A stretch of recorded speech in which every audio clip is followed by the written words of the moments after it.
good evening and welcome to the biggest exclusive tonight. Let's begin with some latest news coming. And Mr. Ashok Gehlot has told Sonia Gandhi that he will step down if Sonia Gandhi wants him to. He has also left it to her to take the final call. Now, we already know that Ashok Gehlot had apologized to Sonia Gandhi. He had reached out to her and said that I was responsible for that resolution to be passed, but that did not happen. I'm sorry for the rebellion that really happened. He's out of the race, but whether he'll continue to remain as the chief minister for the state of Rajasthan is the million-dollar question. And he's once again said that the final call rests with Sonia Gandhi. We'll try and connect with my colleague Pallavi, who's tracking all the details on this very important story. But as the experts have been pointing out, Ashok Gehlot enjoys the firm support of his MLAs. Pallavi with us on the broadcast. Pallavi, what should we make of this statement?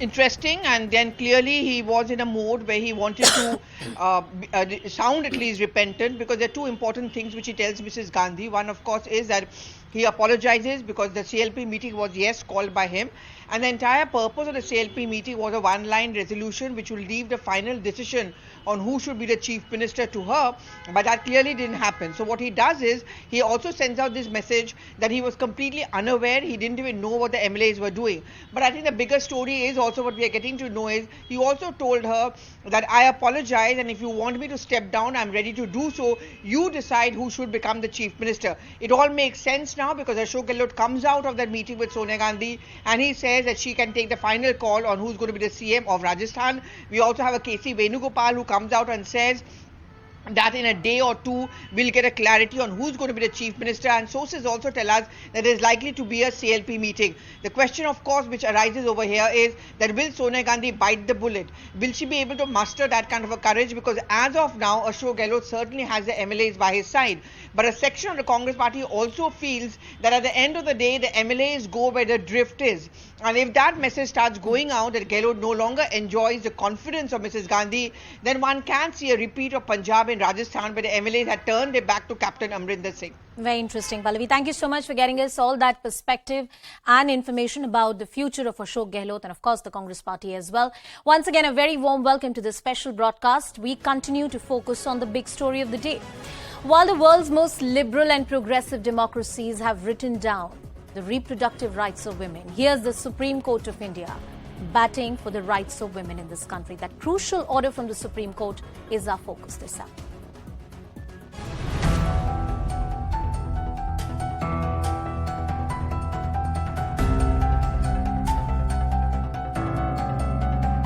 We welcome the Supreme Court judgment. I think the most important is the recognition by the Supreme Court on the reproductive autonomy of a woman. मैं इस पूरे judgement को welcome करना चाहती हूँ. मुझे लगता है ये बहुत अच्छा और प्रोग्रेसिव जजमेंट है. One of the most progressive judgments coming from the Supreme Court, absolutely respecting the rights and the choice of women.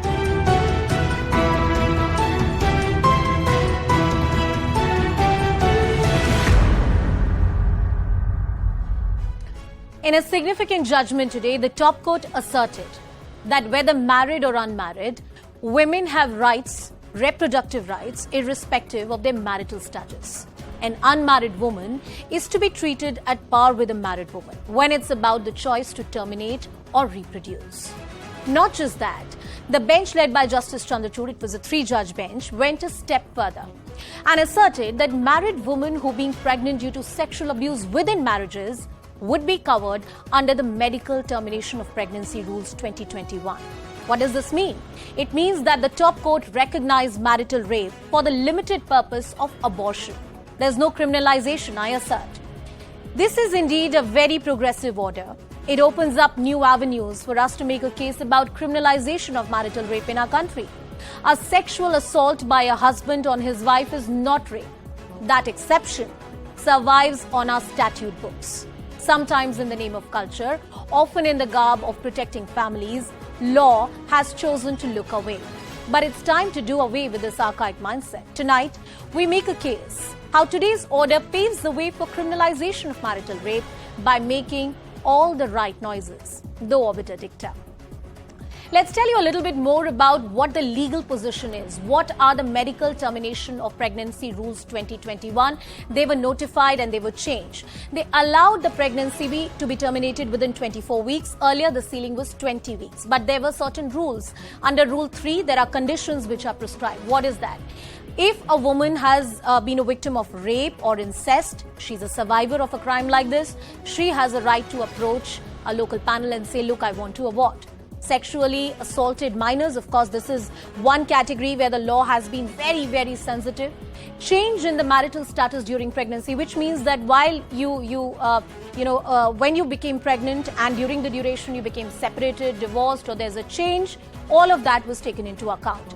Women with a physical disability. All these rules under Section 3 gave you the right to terminate your pregnancy up to 24 weeks. Now, what is it that the Supreme Court has done? What are the changes which have been brought in? There are two very critical aspects that we must understand. Two facets of rule number 3 that we must focus upon. First is that sexual assault includes marital rape. The court has said it in as many words that marital rape is not criminalized in our country, but victims of sexual assault will include women who come and say, look, I'm a victim of sexual assault within the marriage and I do not want this pregnancy. The court will take that into account and up to 24 weeks, she can terminate her pregnancy. It's a big, huge step in the direction of criminalizing marital rape in our country, not so much by the precedent, but the discourse which is building within the judiciary. Now, the marital status is interpreted as relationship status. This is a very progressive suggestion that had come from ASJ Aishwarya Bhati, who said that we live in a modern society and you have to be cognizant of the fact that there is premarital sex, live-in relationships, and women who are not married should have the same rights. Married and unmarried women should have the same rights. There should be no artificial distinction. More importantly, if there is a discrimination between a married versus an unmarried woman when she wants to abort her pregnancy, it's violative of Article 14, right to equality. Why should that distinction really exist in our rule books, in our statute books? I open this question to our guests as well who are joining us on the broadcast. Is this the way forward? Has the Supreme Court finally shown us the way that how judiciary, through its progressive line of judgments, can move in the direction of criminalizing marital rape? Joining us on the broadcast is Tara Krishnaswamy. She is the co-founder of Political Shakti and a women activist. Deepika Narayan Bharadwaj, who's also an activist, is joining us on the broadcast. Dr. Ranjana Kumari, who's the director at the Center for Social Research, is also joining us. And Ashwini Dubey, who's an advocate at the Supreme Court of India, is also with us on the show. Tara, I'm coming to you first. I reiterate at the beginning of this debate that this is not the criminalization of marital rape in our country. That exception exists on our statute books. But the fact that the Supreme Court has said that at least for the purposes of abortion, include marital rape under the definition of sexual assault, I believe is a huge step forward. No doubt about it. This is an extremely progressive judgment and, a mention, an acknowledgement, if nothing, that marital rape is rape. Now, there are a lot of statutes on the books where women alone are discriminated based on their marital status. This itself being an example, right, as to whether you can avail an abortion or not. And if you look at the statement that the judge has made as part of the ruling, advising he is a judicial adult. My tweet says he's a judicial adult advising medical adults, which is doctors, that they should not be asking for husbands or, family approval. In other words, to treat women as adults. No, but Tara, is that your experience? Is that your experience that women need some kind of consent? Because as far as my understanding of law is concerned, even if you're married, legally speaking, you don't need your husband's permission. And there are various judgments of the High Court and Supreme Court to that effect. Absolutely, legally you don't need it, but that's the point. The fact that a Supreme Court judge took the time out to make that statement tells you what's the reality on the ground, right? A, that doctors are asking women to get approval. It's still a patriarchal society. And B, even with all this, medical termination of pregnancy is not accessible to everybody in terms of cost, in terms of going down to the doctors in the last villages and towns who ask their women, do you have the permission to do so, right? So there is a long gap. This is absolutely the first step, but there is a long gap. And as far as the acknowledgement of marital rape equals rape, it is a very small nod that has come in, very crucial nod, but a very small nod to acknowledge women as adults, women's rights, women's own bodies, and their dignity thereof. Well, right? So I think we have a long way to go. But it's really, the bar is so low that we are impressed, that we have to be impressed by these things. Well, Tara, I we mean, still there's a way to see it. I mean, if you look at telling- what so-called progressive liberal democracies have done to abortion rights in a country like United States of America, I am very happy to see the legal position in my country, which has only been a very, very progressive But the US is not but the US is not progressive. It's a conservative state. I don't think our bar Interesting, should but be a more conservative but the society per se, Indian society, I don't think can be called any progressive than the US society. I'll come back to you. Deepika, I'm bringing you into the discussion when it comes to the criminalization of marital rape. And I agree with Tara there that it's a very, very small step that has been made, and our standards are so low that perhaps even this small step seems to be a big one. But do you think that this entire discourse that Justice Chandrachud and the two other judges on the bench have said today could perhaps pave the way for a more constructive debate around the issue of marital rape?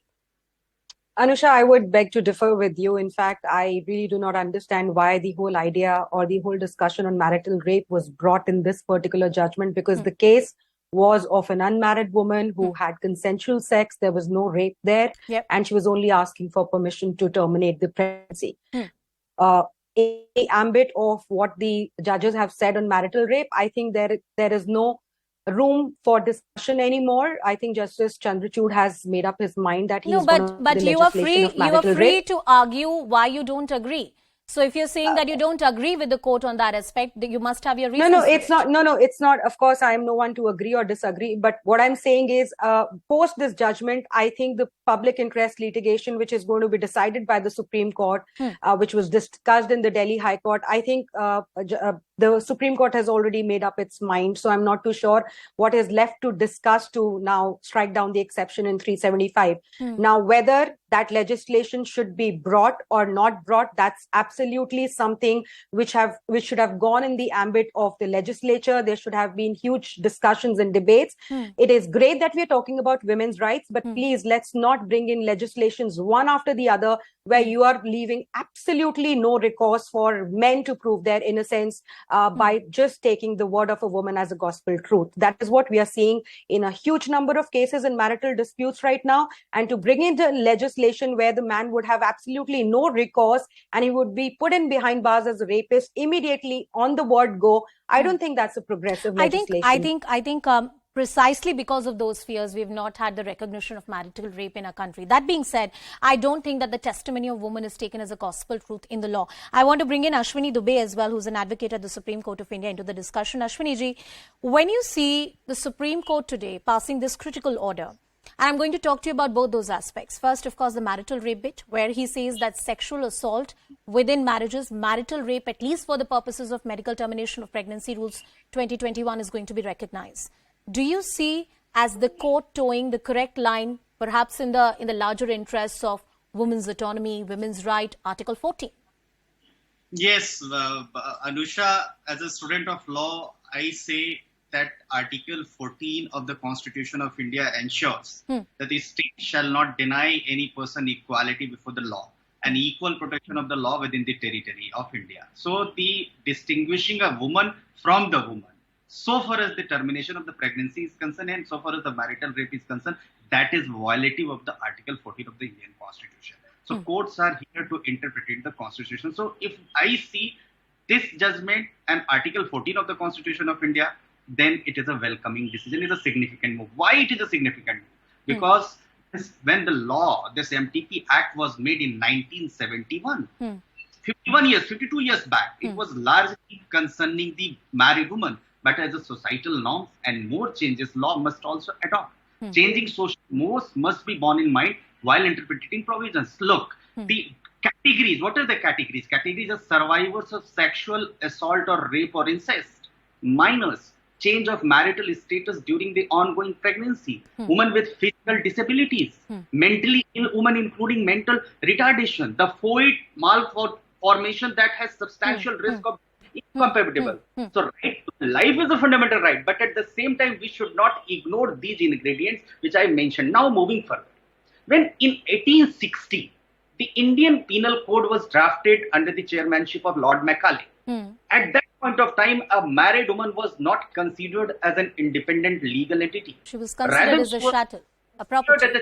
Yes. Husband. As a result, she did not possess many of the rights now guaranteed to her as an independent legal entity. So the roots of the doctrine can be traced to the British colonial rule in the Victorian era. Now, India has already become an independent country. And if we look into it in the United Nations perspective, that United Nations to have us countries, the progressive countries. No, but Ashwini ji, I also want you to talk a little bit about what Deepika said, that we're talking about the recognition of criminalization. I think there's already a recognition that marital rapes happen in this country. What we're talking about is criminalization of marital rape.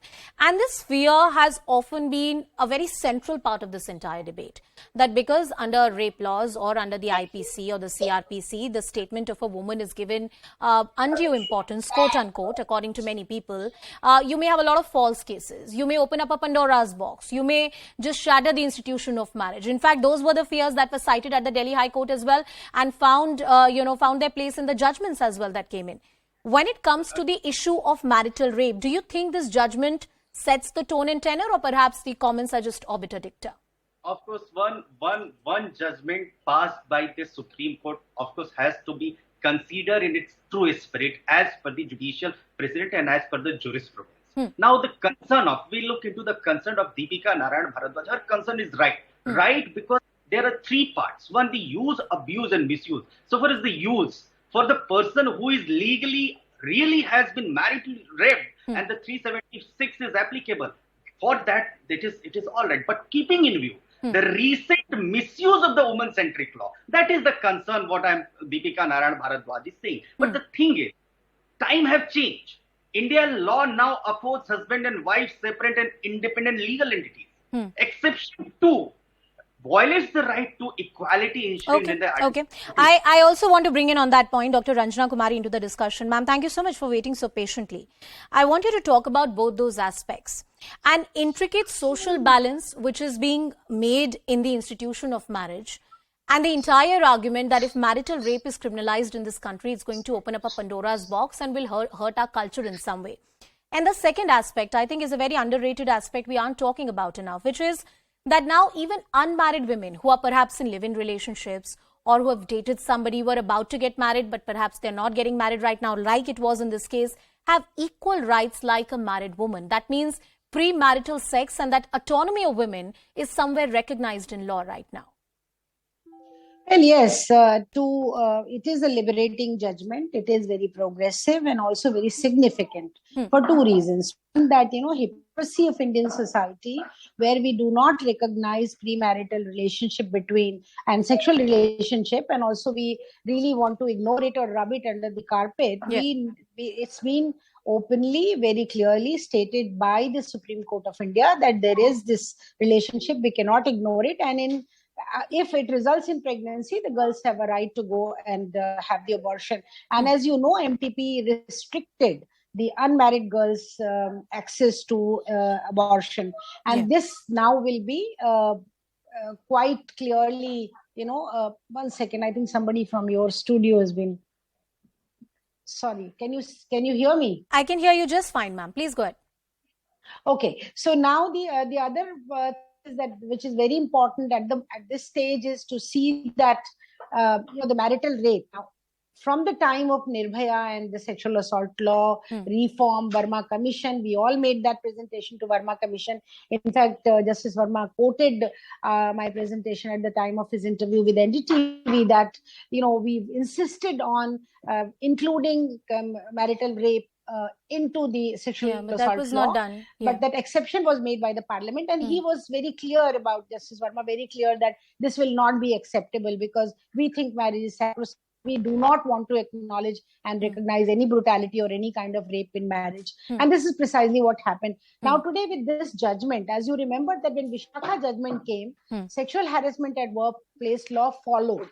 And similarly, I think once the Supreme Court has clearly recognized the idea, the incidents that happens in bedroom, there is brutality in bedroom, there is kind of rape in bedroom, and that has been really recognized, and I'm sure it will be followed by law. And I'm very, marriage is sacrosanct everywhere in the world, but so many countries have legislated recognizing the problem that women are facing in their bedroom. Rape in marriage. So certainly we will also have that, and I'm very, very confident that in future we will have all this.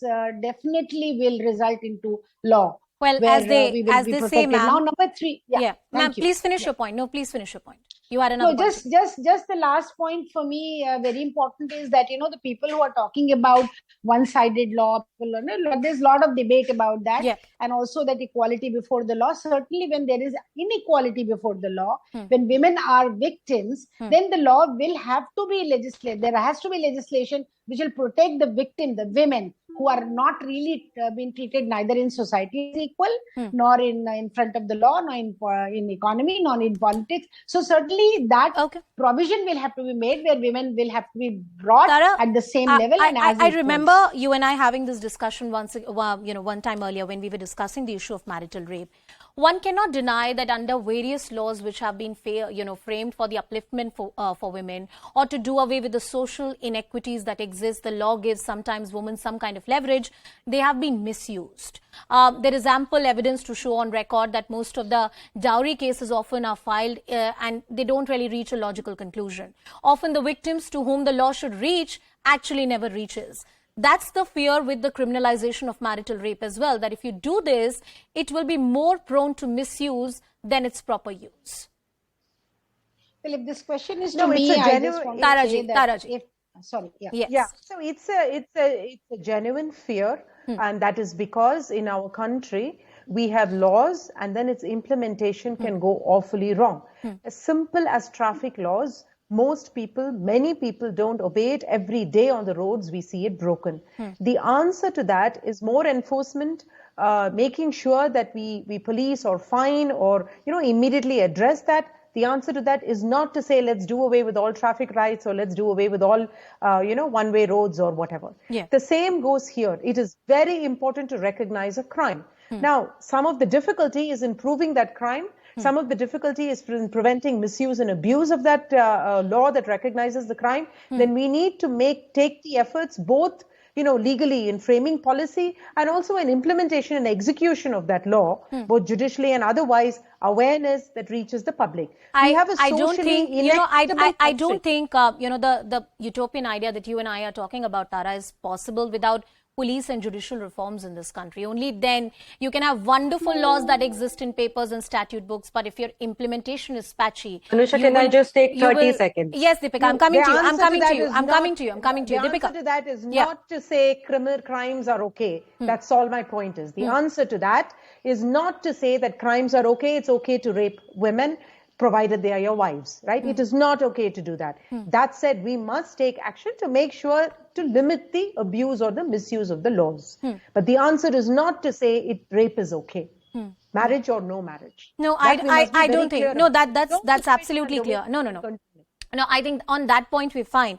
I don't think anybody on this panel says that raping your wife is fine. I don't think that's a moral, legal position that anybody in the country can take. Deepika, I'm coming to you and taking this point forward with you. One can't deny the fact that in the institution of marriage in a country like India, there are grave social inequities that exist. Even today, for a woman to come forward and report a rape or a case of sexual assault is very, very difficult. I think there is a certain degree of bias when it comes to these laws which are framed exclusively in the interest of women, that they say that, look, men are being adversely affected. You tell me one law on the statute book which is not misused. All laws are misused. Then why have a special hatred reserved for any kind of law that tries to bridge these social inequities? Anusha, in the beginning that you said that, the word of a woman is not taken as gospel truth. Now, please give me some time to make my point. Go ahead.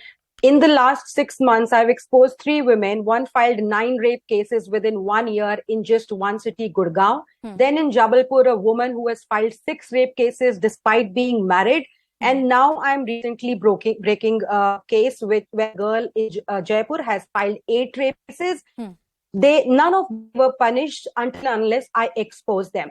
41% of the rape cases filed in India, as per the latest NCRB statistics, are rape on promise of marriage. Now, we definitely need to bridge the inequities, Anusha, but that should not mean that you completely ignore the problems of one side to elevate the other side.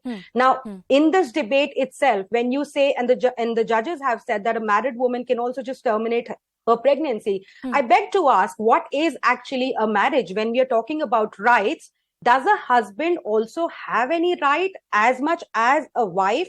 Now, tomorrow, if a wife unilaterally decides that she does not want to have a baby, where the father wants a baby, now whose right are you going to protect and whose rights are you going to completely ignore? The way our body, really need the to way talk physically, about this, emotionally, psychologically, a woman is affected by motherhood. However pleasurable and wonderful that experience may be, a man is not. And in the most formative and difficult years of a child, right from the time it's born to up to 3 to 5 years, it's the mother which is taking care. If I may, Anusha, let Deepika finish and then I'll bring in others. The father or the husband out of the equation of a marriage. When we are increasingly talking about the rights that women have, is there any right that a man also has? Okay, Tara, a quick rebuttal from you, then I'll bring in Ranjana ji. A quick rejoinder is this. It seems to me she's highlighting a situation where the husband and wife don't have consensus on whether to have a child.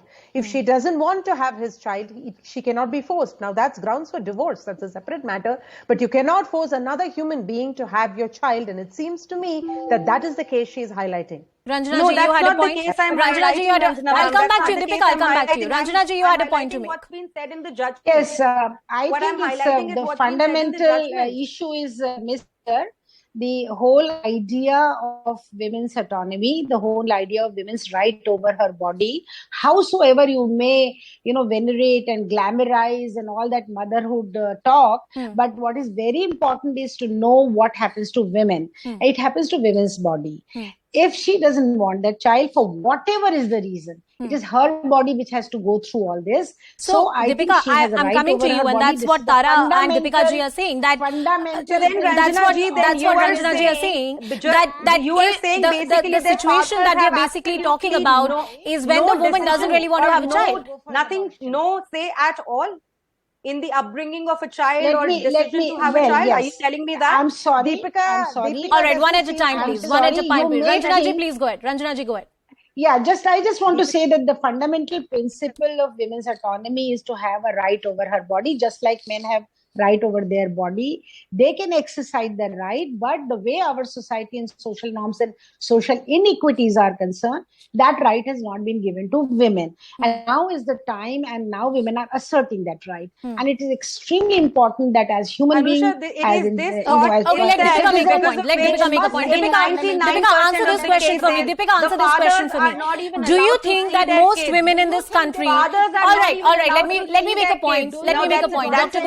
Dr. Kumari, discussion of parental alienation, but do the fathers have absolutely no Deepika, listen to my question. Deepika, listen to my question. Do you really think that most Indian women in this country, married in a very traditional conservative setup, the reality of our country, actually make real choices about motherhood? Anusha, are they allowed to make those choices? Let's talk about the law, because right now we are talking about the law. Law operates in social reality. Law doesn't operate in isolation. Of course. But when we are talking about progressive judgments, we cannot talk looking at only one side of the spectrum. If all of this is related to marriage. Now, if you're saying that the rights in a marriage is only of the woman, then of course there's a progressive judgment. But if you're going to say that marriage is a bond of two people who come together and make choices, then it's not. But I think if there is a difference of opinion between a husband and a wife, then the wife should have the right to decide whether she wants to have whether she wants to have a child or not. The judge says that later on, if she says that the child is born out of a sexual forced sex, then basically the husband is accused of marital rape. There is no offense of marital rape in the statute books right now. But it's in the judgment. That's what exactly. Yeah, but he can't be prosecuted for anything. It's not an offense under IPC unless she decides to file 377 and divorce. Ashwini ji, I want you to come into this. I will take those closing comments from you while we talk about the institution of marriage, and perhaps this institution has been at the center, whether it's about the criminalization of marital rape, whether it's about abortion of rights, whether the consent of husband is important or not. what kind of relationship law has had with the institution of marriage? Why are most progressive laws, which women rights activists would love, I would love, are often called as laws which are homebreakers, which do not take into account the views and wishes of men? Would you agree with that? Anusha, there are three important aspects. One is that, look, if we talk about that whether these marital rape should be criminalized or not. So far as the Law Commission of India is concerned, then Justice J.S. Verma committee's recommendation, both are contradictory to each other. Yes. Why? Law Commission of India recently, 2 years in 2000, said that this marital rape should not be made as a marital rape. It should not be criminalized. But Justice J.S. Verma committee said that some of the recommendations which helped in shaping the criminal, except this marital rape, that were not acted. But now another three. And I'm sorry, Ashwini ji, I'm interrupting you, perhaps for another day. But yes, there is a need for a more nuanced debate on this entire issue. A very progressive judgment from the Supreme Court of India paves the way for more constructive debate in this country around the issue of criminalization of marital rape. I thank all my guests. My colleague Shivani joins you on the other side.